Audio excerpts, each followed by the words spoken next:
எல்லோரும் இன்புற்றிருப்பதை தவிர வேறொன்றுமறியேன் பராபரமே.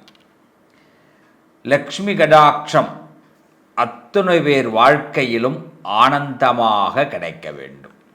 நம்ம வாழ்க்கையில் லக்ஷ்மி தேவி பரிபூரணமாக அனந்தமாக நமக்கு நன்மைகளை செய்ய வேண்டும். இப்போ நவராத்திரி வருது. செப்டம்பர் மாதம் 22ஆம் தேதி முதல் அக்டோபர் மாதம் 2ஆம் தேதி வரை இந்த நவராத்திரி காலத்தை நாம் ரொம்ப விசேஷமாக கொண்டாடணும். இது நான் இத்தனை நாள் வரைக்கும் பார்த்தீங்கன்னா உங்களுக்குள்ள எங்கள் தெய்வம் எனக்கு லக்ஷ்மி கடாட்சம் வேணும்னு நீங்கள் நினச்சிருக்கலாம். எங்கள் வீட்டில் மகாலட்சுமி வாசம் பண்ணணும்னு நினச்சிருக்கலாம். எங்களுக்கு பணங்காசு நிறைய தங்கணும் சுவாமி அப்படின்னு நினச்சிருக்கலாம். நான் எத்தனையோ காலங்கள் முன்னேறணும்னு ஆசைப்பட்றேன், நல்லா உழைக்கிறேன், ஆனால் என்னால் முன்னேற முடியல அப்படின்னு நினச்சிருக்கலாம். சில பேருக்கு பார்த்தேன்னா லைஃப்பில் ஒரு பெரிய அச்சீவ்மெண்ட் இருக்கும், அந்த கோலை நான் அடையணும்னு நினைக்கிறேன் ஆனால் முடியல அப்படிங்கிற எண்ணம் இருக்கலாம். இந்த கொஸ்டின் மார்க் உள்ள அத்தனை பேருக்கும் ஆன்சர் ஷீட் கிடைக்கக்கூடிய நேரம். இதுதான் உண்மை. உங்கள் வாழ்க்கையில் கேள்வி இருக்குது, எனக்கு அந்த கேள்வி ஒரு குறியாக இருக்குது அப்படின்னா உங்களுக்கு பதில் கிடைக்கக்கூடிய காலம். செப்டம்பர் 22 முதல் அக்டோபர் 2ஆம் தேதி வரை இந்த நவராத்திரி காலத்தில் அம்பாளை நாம் எந்த அளவுக்கு அதிகமாக வழிபாடு செய்கிறோமோ, துர்கா, லக்ஷ்மி, சரஸ்வதி இந்த 3 தெய்வங்களை அதிகமாக வழிபாடு செய்ய செய்ய நமக்கு அதீத லாபம் கிடைக்க போகுது. இதை ஒரு முன்னோட்டமாக ஆரம்பிச்சுக்கிட்டு இந்த லக்ஷ்மி தேவியை, அதாவது துர்கை, சரஸ்வதி நமக்கு பொதுவாக வந்துடுவாங்க. இதில் ஒவ்வொரு ராசிக்கும் ஒரு லக்ஷ்மி இருக்கிறார். அந்த ராசிக்குரியவர்கள் அந்த லக்ஷ்மியை வழிபாடு செய்யும் பொழுது உங்கள் வாழ்க்கையில் இதுவரைக்கும் நீங்கள் ஆசைப்பட்ட எல்லாம் கிடைக்க போகுதுங்க. இந்த பதிவோடைய நோக்கமே என்னன்னா, நீங்கள் எல்லாரும் கோடீஸ்வரனாகணும், குபேரனாகணும், உங்கள் வீட்டில் லக்ஷ்மி கடாட்சம் கிடைக்கணும், உங்கள் வீட்டில் தெய்வ அனுகூலங்கள் கிடைக்கணும், தெய்வம் வாசம் செய்யணும். மனசில் சஞ்சலங்கள் இருக்கிற எல்லாருடைய வாழ்க்கையில் சஞ்சலங்களே இல்லாமல், குழப்பமே இல்லாமல் அம்பாள் அந்த இடத்துல வீற்றிருக்கணும். அதற்கான பதிவு தான் இது. நம்ம அந்த நவராத்திரியிலிருந்து இந்த மந்திரங்களை சொல்ல ஆரம்பிச்சிட்டோம், நம்ம ராசிக்குரிய லக்ஷ்மி தேவியை வழிபாட ஆரம்பிச்சிட்டோம் அப்படின்னா 1 இயரில் அந்த பலன் கிடைக்கும். 1 வருஷம் நான் எழுதித்தரேன், நம்பி செஞ்சு பாருங்க, குறித்து வச்சுக்கோங்க. 1 இயரில் நீங்கள் இந்த வீடியோ பார்க்குற காலம் இந்த நவராத்திரியில் இதுக்கு, ஏன்னா நம்ம ஏதோ ஒரு நல்ல நாளில் ஆரம்பிக்கணும், அதுதான் ஒரு விஷயம். செப்டம்பர் 22 நவராத்திரி ஆரம்பம், அக்டோபர் 2 வரைக்கும் இருக்குது. இந்த காலகட்டத்தில் துர்கா, லக்ஷ்மி, சரஸ்வதி 3 சுவாமியை வழிபாட ஆரம்பிக்கிறோம். அதில் நம்ம ராசிக்குரிய லக்ஷ்மியை நாம் மூல மந்திரத்தை ஜபிக்க ஆரம்பிக்கிறோம். அந்த லக்ஷ்மி தேவியை வழிபாடு செய்ய போகிறோம். அந்த லக்ஷ்மி தேவிக்காக ஒரு யந்திரம், நான் சொல்கிற யந்திரத்தை உங்கள் வீட்டில் வச்சு பூஜை பண்ண போகிறேன். இந்த மந்திரத்தை சொல்ல போகிறேன். 1 வருஷம் உங்கள் லைஃப்பில் கடுமையாக இந்த பிரார்த்தனைகளை நீங்கள் செய்யும்போது, லக்ஷ்மி கிட்ட ரொம்ப கடுமையாக இருக்கணும்னு அவசியம் இல்லை, தொடர்ந்து இருக்கணும், அவ்வளவுதான். அந்த லக்ஷ்மி தேவியோட கடாட்சத்தினால நம்ம வீட்டில் எல்லா மங்களகாரியமும் நடந்திருக்கும், சந்தோஷம் பெருகியிருக்கும், வாழ்க்கையில் நாம் நினச்ச விஷயங்கள் கண்டிப்பாக நடந்திருக்கும். இதை நாங்கள் சவாலாக சொல்கிறோம், நடந்ததைத்தான் உங்களுக்கு பதிவு செய்கிறோம். நம்பினவரை மகாலட்சுமி கைவிட மாட்டா. ஓவர் நைட்டில் நிச்சயமாக நாமளும் சூப்பர் ஸ்டார் ஆக முடியுங்க. நம்பிக்கையோடு வாங்க.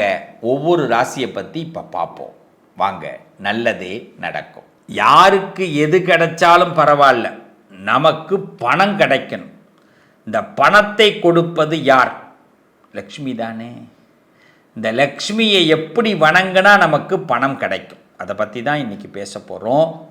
அதில் இந்த கும்பராசிக்காரர்களுக்கு சுவாமி எனக்காக பணம் இருக்கோ இல்லையோ என்னை நம்பினவாளுக்காக எனக்கு பணம் கொடுத்துரும் அப்படின்னு தான் கும்பராசி வணங்கும். இல்லைன்னா பணம் கொடுக்கலன்னு என்ன திட்டுவான் அப்படின்னு கூட கும்பராசி வணங்கும். அப்படிப்பட்ட இந்த கும்பராசிக்கு செல்வ மழை பொழியணும் அப்படின்னா இந்த வாழ்க்கையில் இந்த நாளை மிஸ் பண்ணிடாதீங்க. இப்போ நவராத்திரி நடக்குதா, ரொம்ப சிம்பிளாக செஞ்சு பார்ப்போமே. எத்தனையோ பரிகாரம் பண்ணியிருக்கிறோம், எவ்வளவோ பூஜைகள் பண்ணியிருக்கிறோம், சில விஷயம் ஃபெயிலியர் ஆகிட்டு, ஆனால் இது சக்ஸஸ் ஆகுங்க. செலவே இல்லாமல் ஒரு பரிகாரம் பண்ணுவோமா? நம்புவோம். பரிகாரங்கிறத விட நம்புவோம். நான் பொதுவாக சொல்லுவேன், சுவாமியை கையெடுத்து கும்பிட்டாலே போதும், அவர் எல்லாமே கொடுப்பார். நம்பிக்கை தான் வாழ்க்கை. அப்போ இந்த கும்பராசிக்காரர்கள் எப்படிப்பட்ட நம்பிக்கை உண்டாக்கணும்னா, இப்போ நவராத்திரி நடக்குது. இந்த நவராத்திரியில் அக்டோபர் 2 வரைக்கும், விஜயதசமி வரைக்கும் பார்த்தீங்கன்னா, நீங்கள் மிஸ் பண்ணாமல் ஒரு நாளை முடிவு பண்ணிக்கிட்டு அன்றைய தினத்தில் ஒரு உறுதிமொழி எடுத்து, இந்த வருஷத்தில் நான் இந்த விஷயத்தை அடுத்த நவராத்திரிக்குள்ளே எனக்கு இது நடக்கணும்னு முடிவு பண்ணிக்கிங்க. என்ன விஷயம் வேணாலும் முடிவு பண்ணிக்கிங்க, அந்த விஷயம் உங்களுக்கு நடக்கும். சேலஞ்ச் பார்த்துருமா? இப்போது அதுக்கு என்ன செய்யலாம்? ஆரம்பம் நல்லா இருக்கணுமே. இப்போ ஃபஸ்ட்டு என்ன பண்ணணும்? பிள்ளையாரை கும்பிடணும். ஒரு நாளை முடிவு பண்ணிங்க. இந்த நவராத்திரி நடக்குது அக்டோபர் 2க்குள்ளே ஒரு நாளை முடிவு பண்ணி அந்த நாளில் பிள்ளையாரை முதல்ல கும்பிடுங்க. பிள்ளையாரை வணங்கிட்டு, பிள்ளையாரப்பா, அது சும்மா வணங்கக்கூடாது, பிள்ளையாருக்கு பிடிச்ச மோதகம் பண்ணி நிவேதியம் பண்ணணும். பிள்ளையாருக்கு பிடிச்ச அருகம்புல் சாத்தணும். உங்கள் வீட்டிலே பிள்ளையாருக்கு வணங்குங்க, அருகம்புல் சாத்துங்க, மோதகம் கொழுக்கட்டை நிவேதியம் பண்ணுங்கள். காலையில் பண்ணணும். பிள்ளையாரப்பா, நான் இது மாதிரி சுச்சுவேஷனில் இருக்கிறேன், எனக்கு இந்த வருஷத்தில் இது நடக்கணும் அப்படின்னு வேண்டிக்கிங்க. சங்கல்பம் நிச்சயம் அவர் நடத்தி கொடுப்பார். அன்னைக்கு சாயந்தரமே ரொம்ப சிம்பிள், 3 கலசம், 3 கும்பம். அந்த 3 கும்பத்தில் என்ன பண்ணுங்கன்னா, சந்தன குங்குமம் வச்சு அந்த கும்பத்துக்குள்ளே சின்ன சின்ன சொம்பு வச்சுங்க, வாங்கிக்கோங்க. பித்தளை சொம்பு வாங்கிக்கோங்க, 3 சொம்பு. அதில் சந்தன குங்குமத்தை வச்சு அதில் கொஞ்சோண்டு உள்ள ஏலக்காய் பொடி ஒன்று போட்டுட்டு ஒரு மாயிலை வச்சு ஒரு தேங்காய் வச்சுருங்க. 3 கும்பம் ரெடி பண்ணிவிட்டு அதுக்கு ஒரு வஸ்திரம் இந்த கும்பத்துக்கு சாத்திடுங்க. கும்பத்துக்கு வஸ்திரம் சாத்திட்டு கும்பத்துக்கு ஒரு புஷ்பம் வச்சுருங்க. புஷ்பம் வச்சுட்டு அந்த கும்பத்தில் 3 சுவாமியை பூஜை பண்ணுங்க. துர்க்கை, லக்ஷ்மி, சரஸ்வதி. இந்த கும்பராசிக்காரவங்க இந்த 3 சுவாமியை முதல்ல துர்க்கைக்கு வழிபாடு, அப்புறமா சரஸ்வதி, அப்புறமா லக்ஷ்மி. துர்க்கையுடைய காயத்ரி மந்திரத்தை 108 தடவை சொல்லுங்கள். கூகுளில் சர்ச் பண்ணால் கிடைக்கும். அடுத்தது சரஸ்வதியுடைய 108, அடுத்தது லக்ஷ்மியோட 108. இந்த மந்திரங்களை சொல்லிவிட்டு அதுக்கடுத்து இந்த லக்ஷ்மி தேவிக்கு பூஜை பண்ணி ஒரு கலசம் இருக்கு இல்லையா, அதே கலசத்தில் மீண்டும் ஒரு 108 தடவை உங்கள் ராசிக்குரிய லக்ஷ்மி, ஓம் ஸ்ரீம் தனலக்ஷ்மியே நமக. தனம், பணம், பணத்தை கொடு தனமே, தனத்தை கொடு பணமே. அதனால் ஓம் ஸ்ரீம் தனலக்ஷ்மியே நமக அப்படிங்கிற மந்திரத்தை 108 தடவை சொல்லி அதே மாதிரி குங்கும அர்ச்சனையோ புஷ்பத்திலேயோ அர்ச்சனை பண்ணுங்கள். அர்ச்சனை பண்ணிவிட்டு இந்த 108 தடவை சொன்ன பிறகு சுவாமிக்கு ஆரத்தி, தீபாராதனைகள்லாம் செய்து தூப தீபங்கள்லாம் காட்டி சக்கரை பொங்கல் நிவேதியம் பண்ணி 4 பேருக்கு கொடுங்க. வெள்ளிக்கிழமை அதே 3 கும்பத்தை வச்சு இதே 3 சுவாமியை பூஜை பண்ணுங்கள். அதே மாதிரி 108 தடவை அந்த ஓம் ஸ்ரீ தனலக்ஷ்மியே நமகங்கிற மந்திரத்தை சொல்லுங்க. கும்பராசி நண்பர்களே, உங்களுக்கு திடீர் செல்வங்கள் கிடைக்கும், வெளிநாட்டு தொடர்புகள் கிடைக்கும், வருமானம் உயரும். வாழ்க்கையில் நம்ம தோற்றுருவோமோ, அசிங்கப்பட்டுடுவோமோ, என்னடா இது அப்படி நினச்சவங்களுக்கெல்லாம் லக்கு கிடைக்கும். சுவாமி கும்பத்தில் பிறந்து எனக்கு லக்கே இல்லை சுவாமி அப்படி நினச்சிருப்பீங்கல்ல, அந்த லக்கை பார்ப்பதற்கு இந்த நாட்களை பயன்படுத்திக்கிங்க. எவ்ரி ஃப்ரைடே அந்த கும்பத்துக்கு பூஜை பண்ண தனக்காரக யோகம் கிடச்சி தனலக்ஷ்மி உங்கள் வீட்டில் அனுகிரகம் பண்ணுவா. அந்த நேரத்தில் நீங்கள் ஒவ்வொரு வெள்ளிக்கிழமையும் உங்கள் வீட்டில் மகாலட்சுமி அஷ்டகத்தையும் மகாலட்சுமி அஷ்டோத்தரத்தையும் ஓட விடுங்க. யூடியூப்பில் முடிஞ்சால் சொல்லுங்கள், ஓம் ஸ்ரீம் தனலக்ஷ்மியே நமக, ஓம் ஸ்ரீம் தனலக்ஷ்மியே நமகங்கிற மந்திரத்தை மட்டும் தொடர்ந்து சொல்லிட்டு வாங்க. நிச்சயம் சொல்கிறேன், சகல காரியமும் நடக்கும், கிடைக்கும், வெற்றி உண்டாகும் கும்பத்திற்கு. சகோதர சகோதரிகளே, நண்பர்களே, நீங்கள் அவசியம் செல்ல வேண்டிய ஒரு கோவில் ஸ்ரீபுரம் பொற்கோவில். பொற்கோவிலுக்கு போயிட்டு வாங்க. நாராயணி பீடம் போயிட்டு வாங்க. அவசியம் அந்த பொற்கோவிலுக்கு நீங்கள் போயிட்டு வந்துட்டு அந்த அம்பாளுடைய படத்தை வாங்கி உங்கள் வீட்டில் வச்சு பூஜை பண்ணுங்க. அந்த பொற்கோவிலுக்கு போயிட்டு வரும்பொழுது நீங்கள் இதுக்கு முன்னாடி எத்தனையோ தூரம் போயிட்டு வந்திருக்கலாம். இந்த பதிவு கேட்ட பிறகு போயிட்டு வாங்க. ஏன்னா அந்த லக்ஷ்மி, அந்த நாராயணி உங்களுக்கு நல்லதை கொடுக்கக்கூடிய நேரம் வந்துவிட்டது.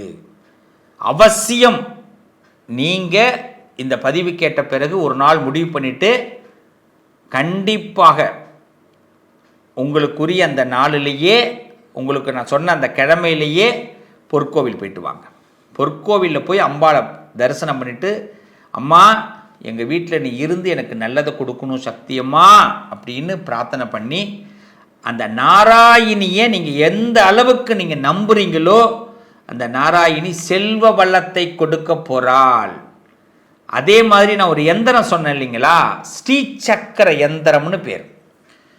உங்கள் பக்கத்தில் எங்கே கடை இருக்குன்னு பாருங்கள், இல்லை உங்களுக்கு தெரிஞ்சவங்க யார் இருக்காங்கன்னு பாருங்கள், அவங்கள்ட்ட சொல்லி ஸ்ரீசக்கர எந்திரம் இப்போல்லாம் மேக்ஸிமம் கையில் போடுறது இல்லை, எல்லாம் கம்ப்யூட்டரில் தான் வருது. அந்த கம்ப்யூட்டர்லேயே இருக்கும் அந்த ஸ்ரீசக்கர எந்திரம். ஆனால் செப்பு எந்திரம் வாங்குங்க. செப்பு தகடுன்னு சொல்லுவாங்க இல்லையா, அந்த எந்திரத்தை வாங்கி எந்திரத்தை ஃப்ரேம் போடுங்க. ஆனால் கண்ணாடி போடாமல் ஃப்ரேம் போடுங்க. ஃப்ரேம் மட்டும் போடணும், கண்ணாடி இருக்கக்கூடாது. அந்த எந்திரத்தில் முன்னாடி கண்ணாடி போட்டுட்டா அதோட பவர் இருக்காது. அந்த எந்திரத்தை வாங்கி அந்த எந்திரத்தை வச்சு இந்த மந்திரங்களை சொல்லுங்கள். எந்திரத்தை வச்சு இந்த மந்திரங்களை சொல்லுங்கள். அம்பாள் அந்த ஸ்ரீசக்கரத்தில் உட்காருவா. உங்களுக்கான லக்ஷ்மி தேவி அனுகிரகம் பண்ணுவா. உங்கள் வீட்டில் ஸ்ரீசக்கர எந்திரம் இருந்ததுன்னா நீங்கள் நிச்சயம் சொல்கிறேன், உங்கள் வாழ்க்கையில் மிகப்பெரிய அனுபவத்தை, மிகப்பெரிய லட்சியத்தை, மிகப்பெரிய சந்தோஷத்தை அடைவீர்கள். நம்புங்க. நாராயணி அம்பாளை வழிபாடு பண்ணுங்க, ஸ்ரீசக்கரத்தை வாங்கி வழிபாடு பண்ணுங்க, எல்லாம் நல்லா இருக்க போறீங்க, நல்லது நடக்கும். ஒவ்வொரு ராசிக்குரிய இந்த லக்ஷ்மி தேவி வழிபாடை பற்றி நான் உங்கள்கிட்ட சொன்னேன். அது மட்டும் இல்லாமல் நம்ம லைஃபோடைய அச்சீவ்மெண்ட் சக்ஸஸ் ஆகணும் அப்படின்னா நாம் சில விஷயங்களை பின்பற்றணும். முதல் செய்தி, நம்ம மனசில் தர்மம் இருக்கணும். நம்ம மனசில் தர்மம் இருக்கணும். இந்த தர்மம் இருந்தால்தான் நமக்கு ஞானம் ஏற்படும். நம்ம லக்ஷ்மி நம்ம வீட்டில் வாசம் செய்யணும், பணம் நம்ம வீட்டில் தங்கணும், பீரோவில் கட்டுக்கட்டாக பணம் இருக்கணும், நகை விலை ஏறிக்கிட்டே இருக்குது, ஆனால் அந்த நகை நம்ம வீட்டுக்கு வரணும், நம்மளும் வாங்கணும், நம்ம பிள்ளைங்களுக்கு நிறைய பவுனு போட்டு கல்யாணம் பண்ணி கொடுக்கணும், நம்ம பிள்ளைங்களுக்கு நல்ல தொழில் வளங்களை வச்சு கொடுக்கணும், நாம் நல்லா படிக்கணும், நம்ம எடுக்கிற காரியங்கள்லாம் சக்ஸஸ் ஆகணும், வெற்றி அடையணும், பிஸ்னஸில் போட்ட காசை எடுக்கணும் அப்படின்னா நம்ம மனசில் தர்மம் இருக்கணும். தர்மம்னா என்னன்னா, தீதும் நன்றும் பிறர் தரவாரா அப்படின்னு ஒரு வார்த்தை இருக்கு இல்லையா. நாம் மனசில் என்ன நினைக்கிறோமோ, வன்மத்தோடு ஒரு விஷயத்தை பார்த்தால் அது வன்மமாக தெரியும். நாம் நல்ல விதமாக பார்த்தால் நல்ல விதமாக தெரியும். அப்போ மன தர்மம்ங்கிறது நல்லதை பார்க்கறது. அவன் எப்பேற்பட்ட அயோக்கியனாக கூட இருக்கலாம், அவன் எப்பேற்பட்ட கெட்டவனாக இருக்கலாம், அவனையும் மன்னிக்கக்கூடிய ஆற்றலில் பார்த்தால் நமக்கு தர்மம் இருக்குன்னு அர்த்தம். நாம தப்பு பண்ணக்கூடாது. யாரு தப்பு பண்ணா என்ன, தப்புன்னா என்ன, ஒருத்தவங்க மனசை நோகடிக்காம இருக்கிறது. தர்மம் நமக்குள்ள இருக்கணும். அப்ப ஞானம் ஏற்படும்.